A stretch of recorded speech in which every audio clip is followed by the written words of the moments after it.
بسم اللہ الرحمن الرحیم۔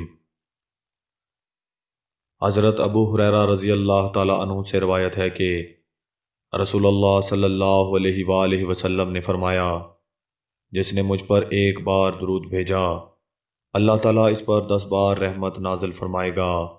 صحیح مسلم حدیث نمبر 912۔ تمام ناظرین کو ایک بار پھر میری طرف سے دل کی گہرائیوں سے خوش آمدید اور محبتوں بھرا السلام علیکم۔ ناظرین گرامی، پیش خدمت ہے بہت ہی خوبصورت قرآنی واقعہ جب نبی کریم صلی اللہ علیہ وآلہ وسلم پر ایک یہودی اور اس کی بیٹیوں نے جادو کر دیا تھا۔ روایت ہے کہ لبید بن عاصم یہودی اور اس کی بیٹیوں نے حضور سید عالم صلی اللہ علیہ وآلہ وسلم پر جادو کر دیا تھا، جس کا اثر حضور اکرم صلی اللہ علیہ وآلہ وسلم کے جسم مبارک پر نمودار ہوا، لیکن آپ کے قلب اور عقل و اعتقاد پر کچھ بھی اثر نہیں ہو سکا۔ چند روز کے بعد حضرت جبرائیل علیہ السلام آپ کی خدمت میں حاضر ہوئے۔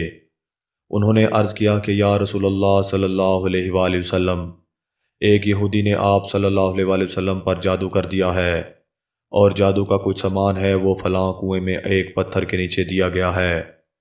حضور صلی اللہ علیہ وآلہ وسلم نے حضرت علی رضی اللہ تعالی عنہ کو بھیجا۔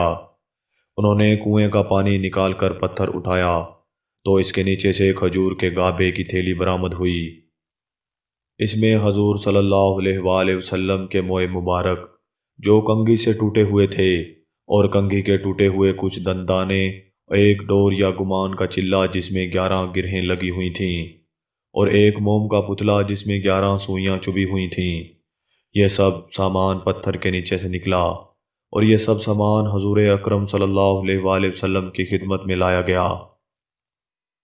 اس کے بعد قرآن مجید کی دونوں صورتیں قل اعوذ برب الفلق اور قل اعوذ برب الناس نازل ہوئیں۔ ان دونوں صورتوں میں 11 آیتیں ہیں۔ ہر ایک آیت کے پڑھنے سے ایک ایک گرہ کھلتی جاتی تھی، یہاں تک کہ سب گرہیں کھل گئیں، اور حضور علیہ الصلاۃ والسلام بالکل شفا یاب ہو گئے، اور جادو کا سارا سامان زیر زمین دفن کر دیا گیا۔ تفسیر خزائن العرفان۔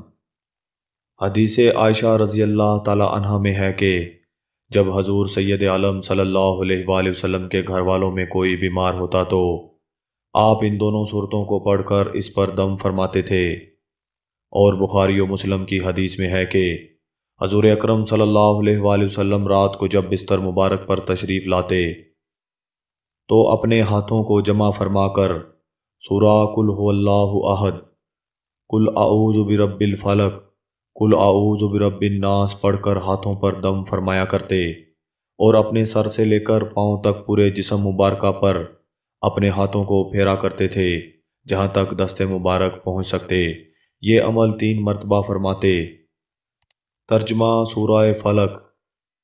اے محبوب، تم فرماؤ میں اس کی پناہ لیتا ہوں جو صبح کا پیدا کرنے والا ہے، اس کی سب مخلوق کے شر سے، اور اندھیری ڈالنے والے کے شر سے جب وہ ڈوبے، اور ان عورتوں کے شر سے جو گرہوں میں پھونکتی ہیں، اور حسد کرنے والے کے شر سے جب وہ مجھ سے جلے۔ ترجمہ سورہ ناس۔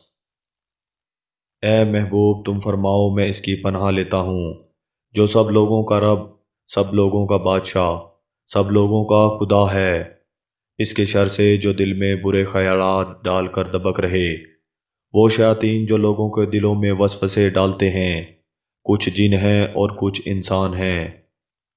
محترم عزیز دوستوں، میں امید کرتا ہوں یہ ویڈیو آپ دوستوں کو پسند آئی ہوگی۔ ویڈیو پسند آ جائے تو لائک اور شیئر ضرور کر دیجیے گا، اور آنے والی نئی ویڈیو کے لیے ہمارے چینل کو سبسکرائب کر دیں، ساتھ میں موجود گھنٹی کے بٹن کو ضرور دبا دیں تاکہ ہماری ہر نئی آنے والی ویڈیو سب سے پہلے آپ تک پہنچ سکے۔ مجھے دیجیے اجازت۔ اللہ نگہبان۔